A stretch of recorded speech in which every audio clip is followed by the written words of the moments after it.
Bismillahirrahmanirrahim. Assalamualaikum warahmatullahi wabarakatuh. Innal hamdalillah nahmaduhu wa nasta'inuhu wa nastaghfiruh wa na'udzu billahi min syururi anfusina wa min sayyiati a'malina. May yahdihillahu fala mudhillalah wa may yudlilhu fala hadiyalah. Asyhadu an la ilaha illallah wahdahu la syarikalah wa asyhadu anna Muhammadan abduhu wa rasuluhu la nabiyya ba'da. Allahumma salli wa sallim ala Muhammad wa ala alihi washabihi ajmain, amma ba'du. Bapak-bapak yang dirahmati oleh Allah Subhanahu wa taala, alhamdulillah pada malam hari ini kita mengawali malam kita dengan beribadah, bermunajat kepada Allah Subhanahu wa taala, dilanjutkan dengan mendengarkan tausiah sampai waktu isya tiba. Mudah-mudahan duduk dan hadirnya kita di tempat yang mulia ini senantiasa menjadi pemberat timbangan amal baik kita nanti yaumul qiyamah. Amin ya rabbal alamin. Salawat dan salam senantiasa tercurah kepada Nabi Allah Muhammad sallallahu alaihi wasallam, kepada keluarga, para sahabat dan para pengikut beliau sampai akhir zaman nanti. Bapak-bapak dan bapak-bapak yang dirahmati oleh Allah Subhanahu wa taala, tema kita malam hari ini adalah al-batsyatul kubra, dentuman yang sangat keras, benturan yang sangat dahsyat. Kalau dalam bahasa Inggrisnya adalah deep impact, ya. Deep impact, benturan yang sangat keras. Rasulullah Shallallahu Alaihi Wasallam dalam sebuah hadis yang panjang, beliau pernah dalam satu waktu selepas sholat subuh beliau naik ke atas mimbar. Kemudian beliau menceritakan tentang apa yang akan terjadi nanti di akhir zaman. Dan di antara hadis yang dihafalkan oleh beberapa sahabat adalah hadis ini. Kata Nabi sallallahu alaihi wasallam, "Fi hadhil ummati khashfun wa qadfun wa maskhun." Faqala rajulun, "Ya Rasulullah, wa mata dzak?" Qala, "Idza dhaharatil qainat wal ma'azif wa syuribatil khumur." Dalam sebuah hadis Rasulullah sallallahu alaihi wasallam menyatakan, "Fi hadhil ummati khasfun wa maskhun wa qadfun." Ya. Pada umat ini akan terjadi di akhir zaman. Yang pertama adalah khasfun, penenggelaman bumi. Ya. Kemudian berikutnya waqadfun, dan hujan-hujan batu dari langit. Hujan-hujan meteor. Ya. Waqadfun wa mashhun, dan yang berikutnya adalah mashhun, pengubahan rupa, atau dalam bahasa sekarang disebut perubahan genetika, ya, perubahan genetika. Maka ada sahabat yang bertanya, "Wahai Rasulullah, kapan peristiwa itu akan terjadi?" Yakni penenggelaman bumi, hujan batu dari langit, dan pengubahan rupa. Maka beliau menjawab, "Idza dhaharatil qainat," apabila biduanita merajalela. apabila penyanyi wanita sudah banyak, ya. Wal ma'azif, dan apabila musik telah merajalela, ya. Walaupun musik ini nanti masih terjadi debatable, ada yang mengharamkan secara mutlak, ada yang menyatakan makruh, ya, dan ada yang menyatakan mubah, ada kategorinya nanti. Kemudian wasyuribatil khumur, dan apabila khamar telah dikonsumsi di mana-mana. Jadi apabila orang sudah mabok itu di mana-mana. Kalau dulu maboknya minum khamar aja Pak ya, minum minuman keras. Sekarang maboknya itu banyak sarananya. Ada pil koplo ya Pak ya. Ada sabu, ada narkoba, ada macam-macam, apa cimeng itu Pak ya, apa namanya? Ganja itu ya. Daun ya. Macam-macam sudah. Bahkan sekarang orang mabok gak punya duit, Aibon disedot Pak. Iya, gak dapat Aibon, spidol bootmaker tuh loh Pak. Spidol yang buat nulis papan tulis itu disedot baunya. Gak dapat itu sepiteng orang disedot juga ya. Nah, ini yang penting mabok ya. Maka apabila ini terjadi, idza dhaharatil qainat, apabila bidu wanita, para penyanyi wanita telah merajalela. Wal ma'azif, dan apabila musik-musik yang diharamkan itu telah merajalela. Wasyuribatil khumur, dan apabila khamar telah dikonsumsi di mana-mana. Hadis sahih diriwayatkan oleh Imam At-Tirmidzi. Yang pertama yang akan terjadi adalah khasfun, penenggelaman bumi, di mana buminya akan dijerembahkan oleh Allah Subhanahu wa taala, baik melalui gempa ya, atau memang dibuka oleh Allah buminya sehingga masuk ke dalam semuanya ya, atau dibenamkan dengan banjir ya. Ini.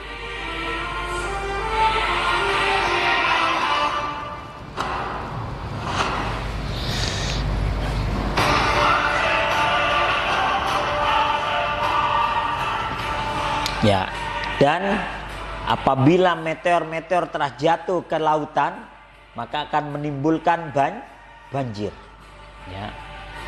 Atau gempa yang menyebabkan tsunami ya. Apabila itu akan terjadi khasfun, penenggelaman bumi. Air laut akan tumpah ke daratan. Buminya terjerembah ya.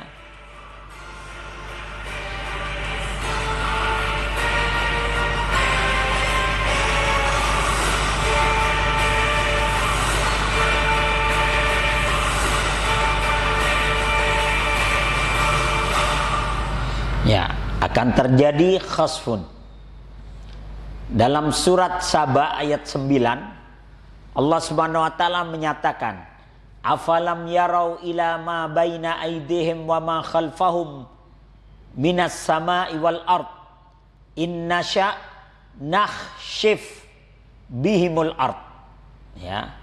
Kalau kami menginginkan, niscaya kami benamkan mereka di bumi. Nakhshif bihimul ard. Kalau kami mau, kami akan benamkan mereka ke dalam bumi akibat dosa-dosa mereka ya.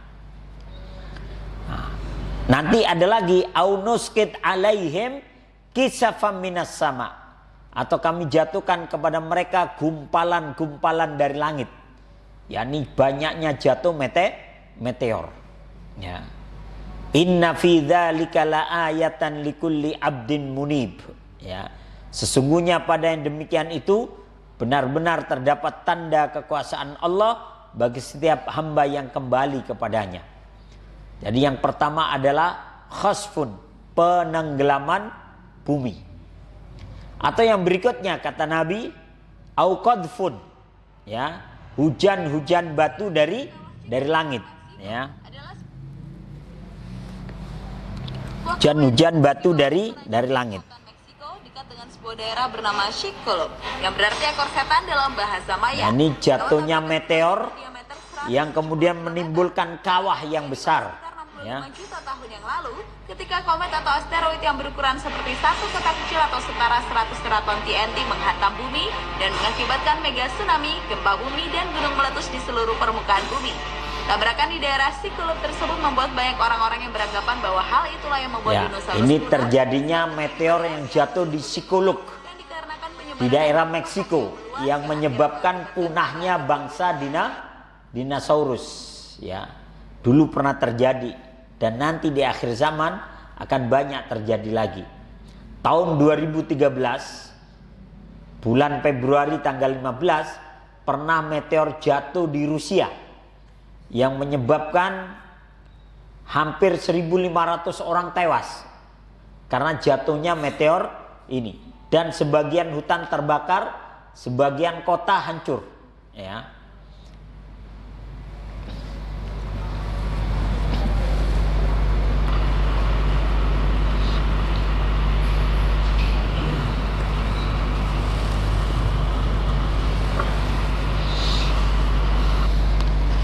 Ini terlihat lintasan meteornya, ya. Jadi ketika meteor itu jatuh, langsung itu berantakan tuh, ya.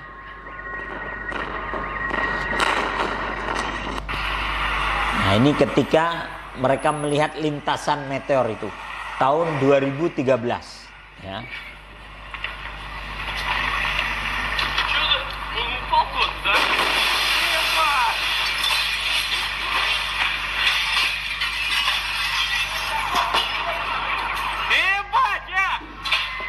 Ini jatuhnya di tempat lain, Pak. Misalnya jatuhnya di Depok, berasanya di sini, ya. Jadi ini yang nyuting ini jauh dari tempat jatuhnya.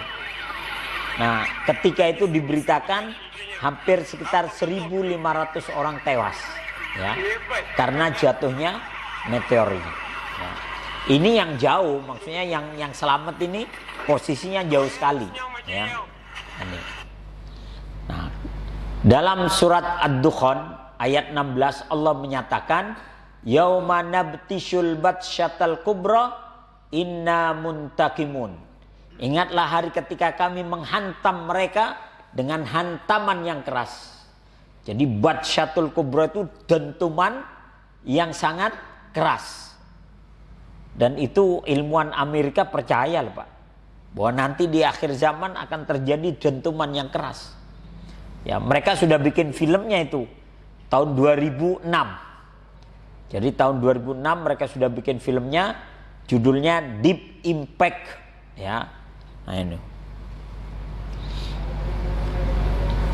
Akibat tabrakan meteor itu akan menimbulkan kawah yang sangat besar, ya. Terbesar adalah kawah Beringer di Arizona, Amerika. Sekitar 49.000 tahun yang lalu, sebuah nickel iron meteorit dengan ukuran panjang sekitar 52,72 meter, berat sekitar 300.000 ton dan dengan kecepatan 40.000 mil per jam menghantam bumi.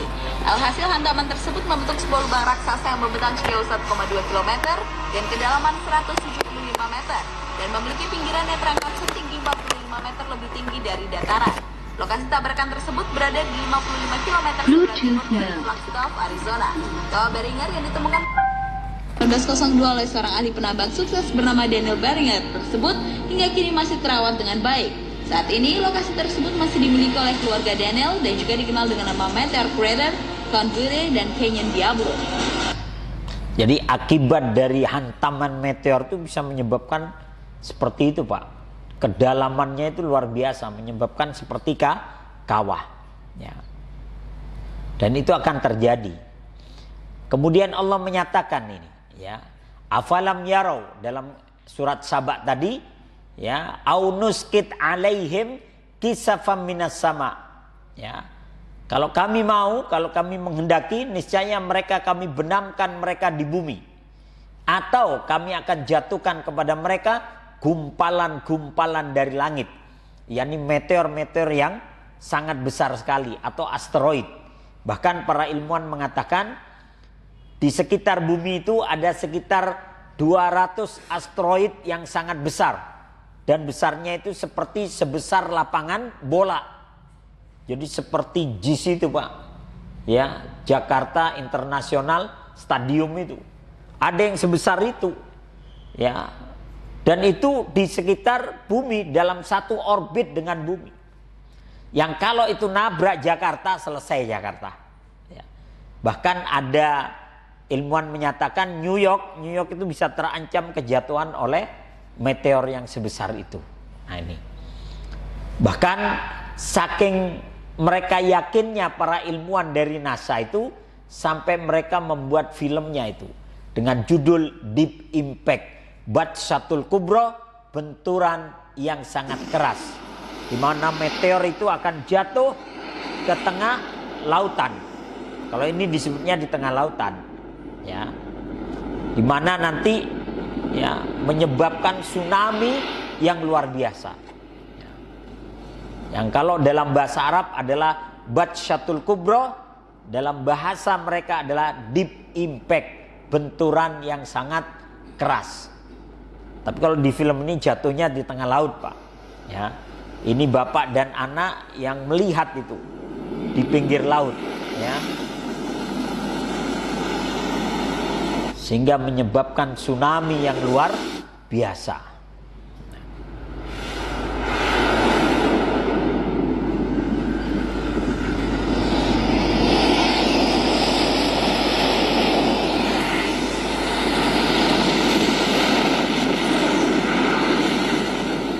Ini bapak dan anak yang tidak mungkin melarikan diri sudah. Ya, mereka adalah para peneliti, tapi akhirnya mereka terjebak dalam situasi seperti ini. Ya, yang mengakibatkan ya udah pasrah sudah. Karena tidak mungkin melarikan diri, ya.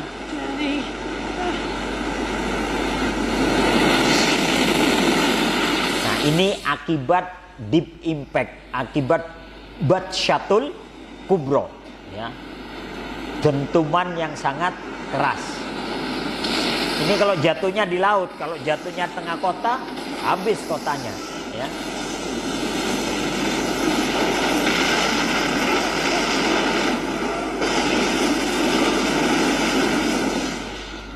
Ketika orang-orang melarikan ke gunung-gunung, melarikan diri ke gunung-gunung, air itu pun naik ke atas gunung. Ya.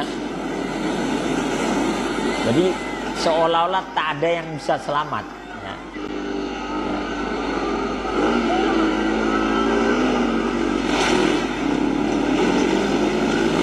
Semuanya melarikan diri. Ya. Tapi yang namanya bencana kita nggak akan pernah tahu. Ya.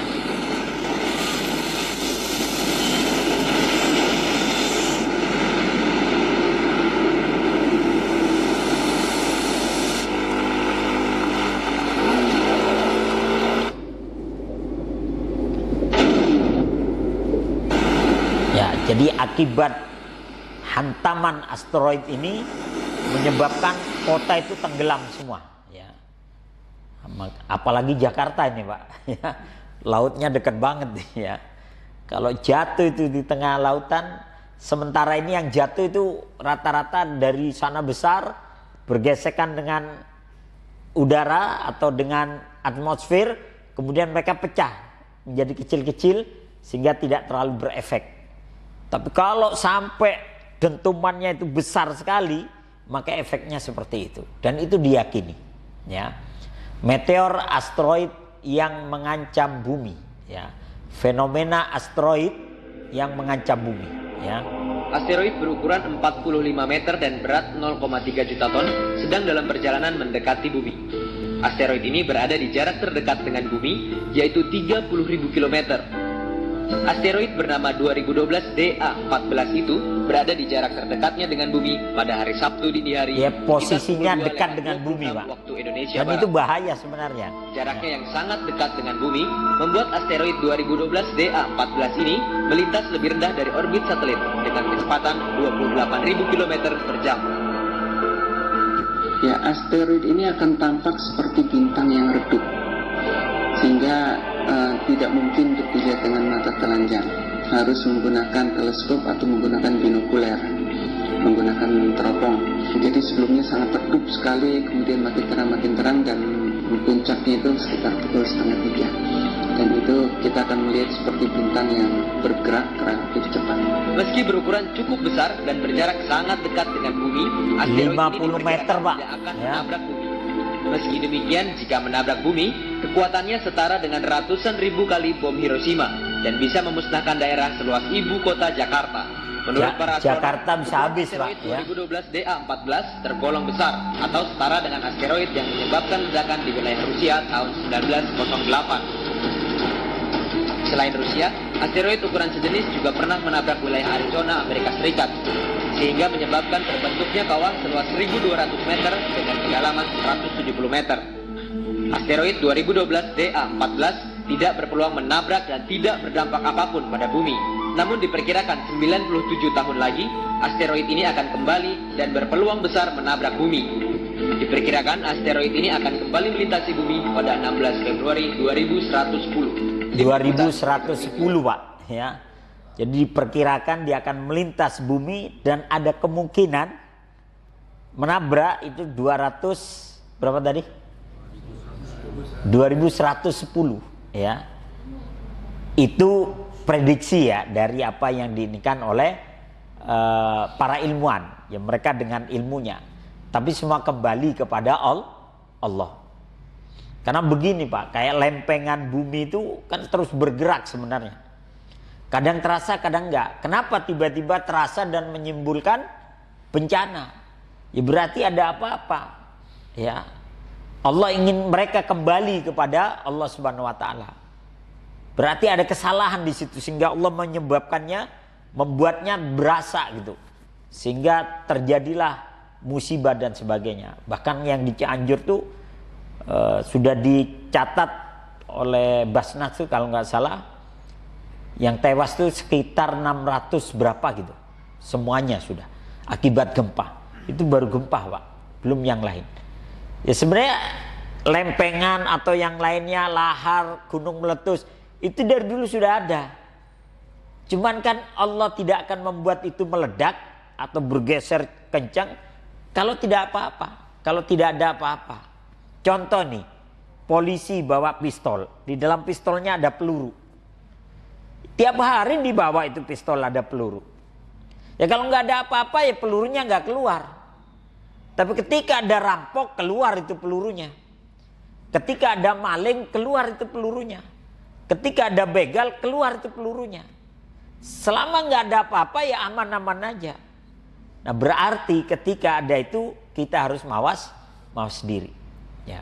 Kalau dinyatakan asteroid itu bisa mendekati bumi, ya, dan nanti akan melintas lagi 97 tahun yang akan datang, atau tadi sudah disebutkan 2100 berapa tadi, berarti kita harus mawas diri nih, khususnya anak-anak kita ini. Karena anak-anak kita sekarang nih, Pak, ya, untuk agama ini agak berat gitu, ya. Tapi kalau untuk game, ya, kalau untuk YouTube atau untuk yang apa itu, anak kita cepat nih sekarang. Mereka nggak paham sekarang begini-begini nih.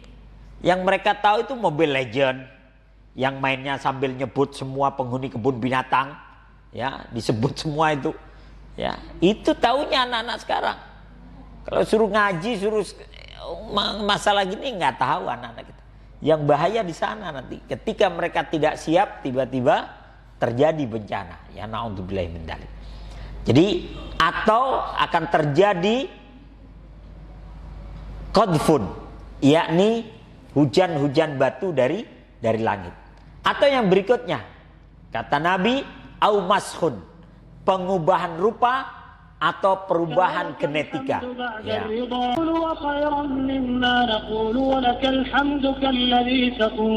Allahumma lakal hamdu anta nurus samawati wal ardi wa man fihin wa lakal hamdu anta qayyumus samawati wal ardi wa man fihin wa lakal hamdu anta al-haqq wa wa'duka haqq wa liqa'uka haqq. Ya. Dulu Allah pernah merubah Bani Israel menjadi kera dan babi, ya, dan benar-benar jadi kera dan babi, dalam wujudnya kera dan babi. Menurut tafsir Ibnu Katsir, mereka hanya 3 hari saja menjadi kera dan babi. Kemudian mereka mati karena mereka dalam 3 hari itu tidak mau makan. Ya, sehingga mereka mati dan tidak beranak pinak. Kenapa mereka dijadikan kera dan babi? Karena melanggar hari Sabtu itu. Udah dikasih tahu Sabtu itu suruh ibadah, suruh di rumah, mereka malah melanggar. Pasang jaringnya itu hari Jumat sore. Ya. Jadi pasang jaringnya hari Jumat sore, sehingga Sabtu ikannya masuk semua itu, Pak. Ntar mereka ngambilnya hari Minggunya. Ntar kalau ditanya, oh kami kan Sabtu di rumah. Iya Sabtu di rumah, tapi jaringnya itu loh. Ya, jaringnya masuk hari Sabtu ikan-ikan itu terjaring. Mereka ngambilnya besoknya, sehingga dapatnya banyak sekali. Maka mereka yang melakukan itu Allah jadikan kera. Sedangkan yang mendiamkannya, tahu tapi mendiamkannya, tidak ada amar ma'ruf nahi mungkar, Allah jadikan babi. Dan itu 3 hari saja menurut Imam Ibnu Katsir. 3 hari itu mereka menangis, menyesal, tidak mau makan, tidak mau minum. Sehingga di hari ketiga pada mati semua. Ya. Dan mereka tidak beranak pinak.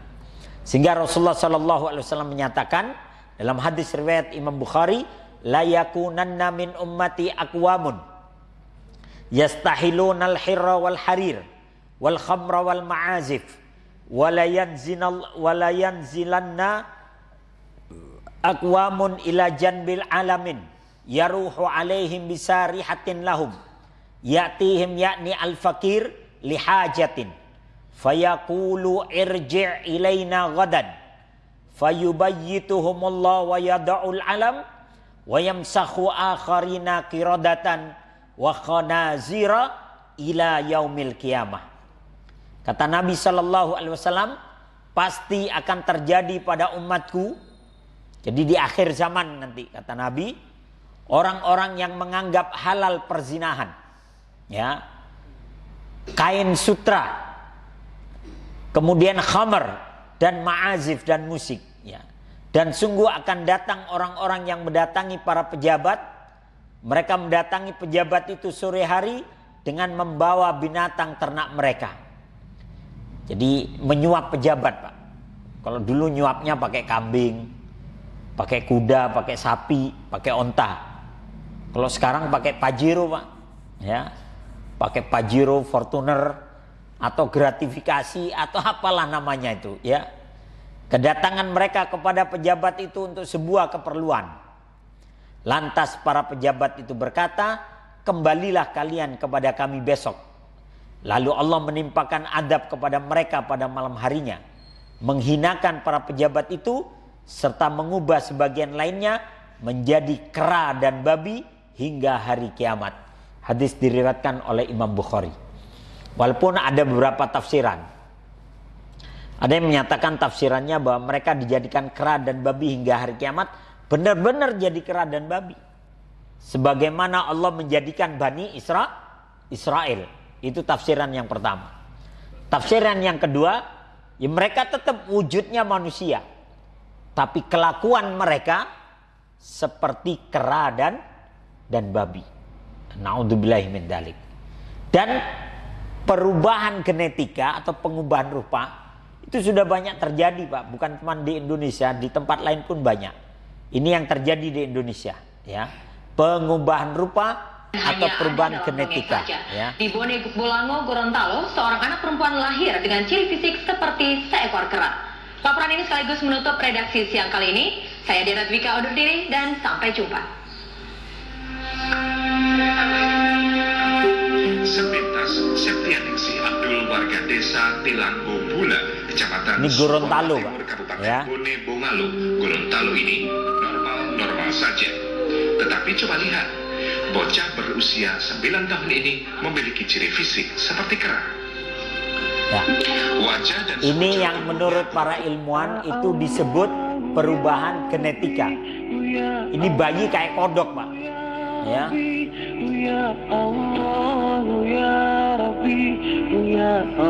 Nah, inilah yang disebut perubahan genetika, atau Rasulullah menyebutnya mashun, ya, pengubahan rupa atau perubahan genetika, di mana manusia harusnya normal kemudian tidak menjadi normal. Ya. Ya mungkin banyak sebabnya secara teori. Cuman kan yang tahu hanya Allah ya. Kemudian kapan semua itu akan terjadi? Penenggelaman bumi, pengubahan rupa, kemudian hujan-hujan batu dari langit. Kapan semua itu terjadi? Kata Nabi SAW, apabila bidu wanita telah merajalela. Apabila para penyanyi wanita telah merajalela. Ya. Kayaknya di zaman kita ini sudah banyak banget Pak ya. Bukan cuma di Indonesia, di semua tempat. Bahkan di negara Arab sekalipun ya sudah banyak terjadi. Ya. Jadi apabila bidu wanita telah merajalela, para penyanyi wanita sudah banyak di mana-mana. Ya. Kadang ya begitulah, kadang kita kondangan aja Pak, Masya Allah ya. Mana kita udah kadung duduk gitu ya. Penyanyinya Masya Allah pakai baju adiknya yang masih TK lagi Pak ya. Wah ini gimana kita ya. Nah, jadi ya seperti itu ya.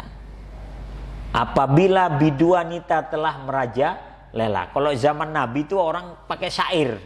Dan rata-rata yang bersyair itu adalah laki-laki. Kemudian mereka dilemparin uang sekantong gitu ya. Disawer lah kalau bahasa kita. Di luar dilempar uang sekantong. Tapi penyair. Ada yang mereka syair hanya dengan kata-kata saja. Ada yang pakai nada. Ya, ada yang pakai irama. Ada yang pakai tabu-tabuannya. Ya, nah ini. Tapi kemudian saat ini udah lebih ini lagi. Ya. Dan bahkan sekarang tuh para penyanyi itu wah luar biasa. Sehingga di antara yang menyebabkan bencana kata Nabi, apabila harta negara hanya berputar kepada orang-orang tertentu saja. Menurut penelitian harta negara itu berputar pada 3 ini aja. Penguasa, pengusaha, sama artis. Udah muter di situ aja. Ya. Inul Daratista itu Pak sekali nyanyi 50 juta Pak. Sekali nyanyi itu. Ya. Dan dia tiap nyanyi cuma 2 aja. Suruh nambah 1 lagi nggak mau dia. Kalau nambah bayar lagi 50 juta begitu. Ya. Tahu Mongol komika itu? Komika Mongol itu yang kadang kayak banci itu. Itu sekali stand up komedi 10 menit dia dibayar 45 juta. Ya. Sehingga dalam sebulan kata dia, saya dalam sebulan tuh cuman stand up komedi 10 kali. Udah bisa bayangkan 45 juta kali 10 kali aja. Ya, belum lagi dia main film dan sebagainya. Jadi harta itu muter di situ aja. Kita ini kena tampiasnya aja. Kalau guyurannya kepada mereka itu sudah. Kalau enggak pengusaha, penguasa, atau para artis. Apabila ini sudah terjadi kata Nabi, halla bihal bala, bencana akan dihalalkan kepada mereka. Jadi yang pertama tadi, apabila bidu wanita telah merajalela. Berikutnya, ya, wal ma'azif, apabila musik telah merajalela. Nah, ini. Walaupun masalah musik ini masih debatable di antara para ulama. Masalah musik ini seperti menyemir rambut dengan warna hitam. Sebagian menyatakan haram, sebagian menyatakan makruh, sebagian menyatakan mubah. Menyemir rambut dengan warna hitam, kalau saudara-saudara kita yang salafi mengambil yang haram. Tapi ada yang lain menyatakan makruh. Imam Ahmad menyatakannya makruh. Kemudian ada yang menyatakan mubah dalam kondisi tertentu. Apabila seorang suami meminta istrinya untuk mewarnai rambutnya. Atau suami mewarnai rambutnya untuk menyenangkan istrinya agar kelihatan muda di hadapan istrinya. Maka diperbolehkan. Kemudian dalam kondisi perang boleh menyemir dengan warna hitam. Supaya apa? Supaya musuh itu gentar. Kalau putih semua rambutnya musuh bilang Pak, wah tuwek semua ini ya. Tua semua ini ditiup roboh ya. Nah, terus kemudian ada beberapa yang menyebutkan dalam sejarah bahwa ada beberapa sahabat yang menyemir rambutnya dengan warna hitam. Di antaranya adalah Abdurrahman bin Auf. Kemudian Sa'ad bin Abi Waqqas itu menyemir rambutnya dengan warna hitam. Bahkan disebutkan dalam kitab itu bahwasanya cucu Nabi Hasan dan Husain juga menyemir rambutnya dengan warna hitam. Kemudian dalam kitab Fikih Sunnah, Sayyid Sabiq disebutkan bahwa para sahabat menyatakan, kami dulu ketika wajah kami masih segar, kami menyemir rambut kami dengan warna hitam. Tapi begitu kami sudah tua banget, kami tidak lagi menyemirnya dengan warna hitam, tapi dengan warna selain hitam. Bahkan Umar bin Khattab menyatakan haram menyemir dengan warna hitam kalau tujuannya menipu para gadis. Karena zaman Umar terjadi orang tua ngelamar gadis disemir hitam, Pak. Ya. Begitu menikah ternyata tua banget. Ya. Tugu Monasnya roboh. Ya. Akhirnya sang gadis, wah sampean ini bohong ya, menipu saya dengan rambut dan warna hitam tadi. Sehingga Umar menyatakan haram kalau tujuannya adalah menipu dalam pernikahan. Nah, maka musik ini juga masih terjadi debatable. Kalau saudara-saudara kita yang salafi dan para ulama salafi menyatakan haram, baik itu musik ataupun lagu yang lain, ya, haram secara mutlak. Ya.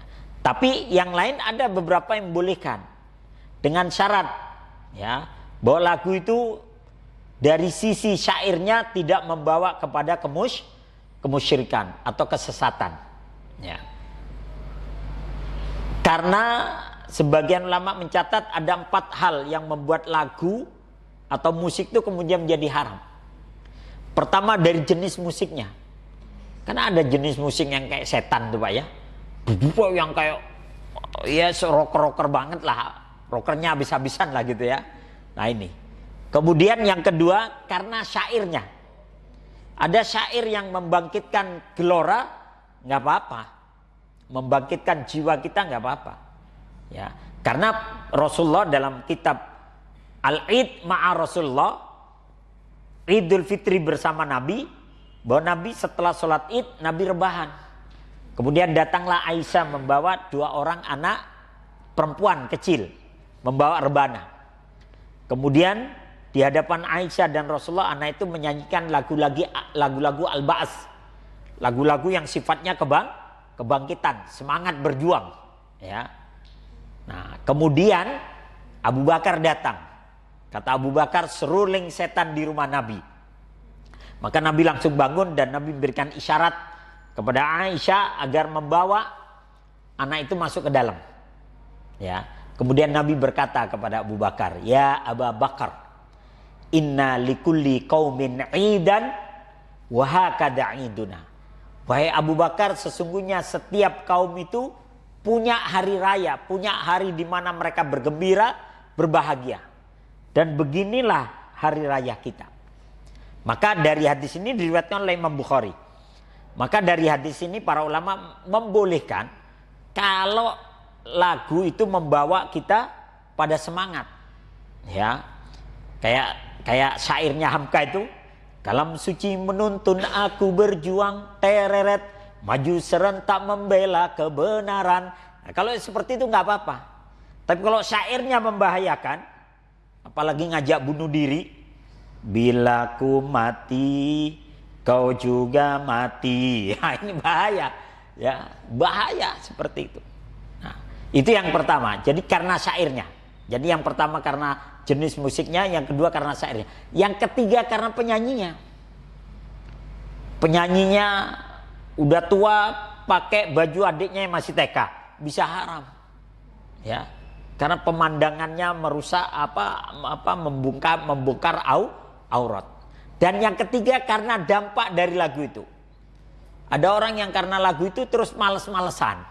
Waktunya sholat gak sholat, waktunya kerja gak kerja, ya. Waktunya beraktivitas di rumah juga harusnya kerjaan di rumah selesai nggak selesai, ya. Akhirnya tidak menimbulkan dampak yang positif, maka menjadi haram karena itu. Walaupun tetap ini sampai sekarang menjadi debatable. Dan di antara yang bolehkan mendengarkan syair-syair yang membangkitkan semangat, di antaranya adalah Ibnu Hajar Al-Asqalani. Walaupun beliau memberikan catatan, boleh mendengarkan itu, tapi seandainya mendengarkan Al-Quran jauh lebih baik. Itu catatan beliau. Tapi kalau saudara-saudara kita yang salafi sama sekali ya diharamkan. Cuman semuanya jadi mutlak. Ya, kalau mutlak ini kasihan guru-guru TK. Ini guru-guru TK tiap hari nyanyi loh Pak. Ayo anak-anak, Allah Maha Pengasih, tak pernah pilih kasih. Ayo neraka. Kasihan guru TK neraka semua ya. Jadi ada beberapa kriteria yang diberikan oleh para ulama. Nah kemudian yang pertama tadi, apabila biduanita telah merajalela. Kemudian apabila musik telah merajalela. Kemudian berikutnya, apabila khamar telah dikonsumsi di mana-mana. Ya, apabila orang sudah narkoba itu di mana-mana. Maka akan terjadi penenggelaman bumi, hujan-hujan meteor, dan bahkan akan terjadi pengubahan rupa ya. Nah, walau berseragam sekolah tanpa halangan berarti jadi kadang minuman keras dan narkoba itu yang mengkonsumsi kadang anak-anak kecil, bahkan anak yang masih sekolah. Namun seorang petugas keamanan mendatangi dan meminta saya meletakkan kembali minuman beralkohol yang akan saya beli dengan alasan masih berstatus pelajar dan belum cukup umur.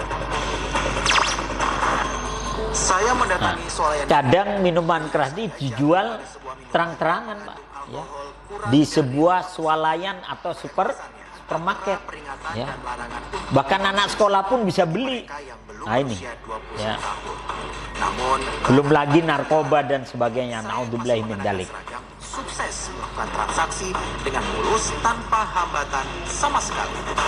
Nah ini banyak yang kemudian mengkonsumsi narkoba ya. Nah di sini jadi intinya akan terjadi maskhon ya, penenggelaman bumi, kemudian batsyatul kubro, dentuman yang sangat keras apabila musik telah merajalela, biduanita merajalela, dan apabila khamr telah dikonsumsi di mana-mana.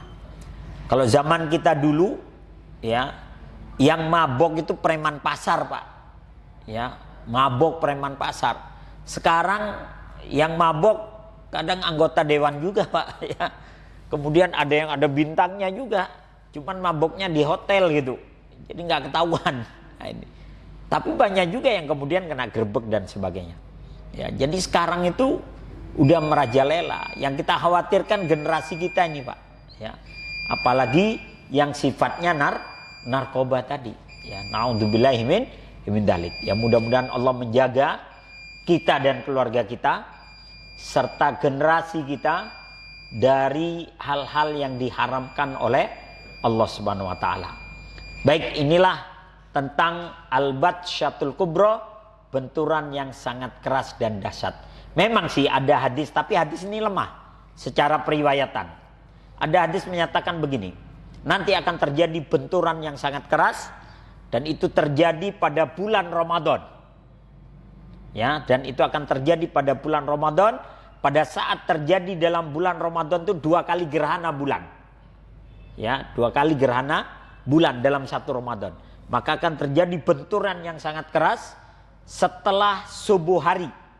Maka ketika kalian mendengar dentuman itu, masuklah kalian ke rumah-rumah kalian, tutuplah jendela dan pintu-pintu kalian, kemudian bersujudlah kalian dengan mengucapkan Subhanal Quddus, Subhanal Quddus, Subhanal Quddus. Ya, maka yang tidak bersujud maka akan keluar cairan dari telinga, dari mulut dan sebagainya. Wallahu a'lam bishawab. Tapi hadis ini secara periwayatan adalah lemah. Tapi isi matannya banyak didukung oleh hadis-hadis yang lain. Wallahu a'lam bishawab. Intinya kita selalu waspada baik terhadap diri atau keluarga kita, bahwa setiap kali terjadi mendengar dentuman atau apa, waspada aja dan senantiasa mohon kepada Allah Subhanahu wa taala. Baik, itu aja yang dapat saya sampaikan, mudah-mudahan ini manfaat. Mari kita tutup dengan hamdalah dan doa kafaratul majlis. Alhamdulillahirabbil alamin, subhanakallahumma wa bihamdika asyhadu an la ilaha illa anta astaghfiruka wa atubu ilaik. Assalamualaikum warahmatullahi wabarakatuh.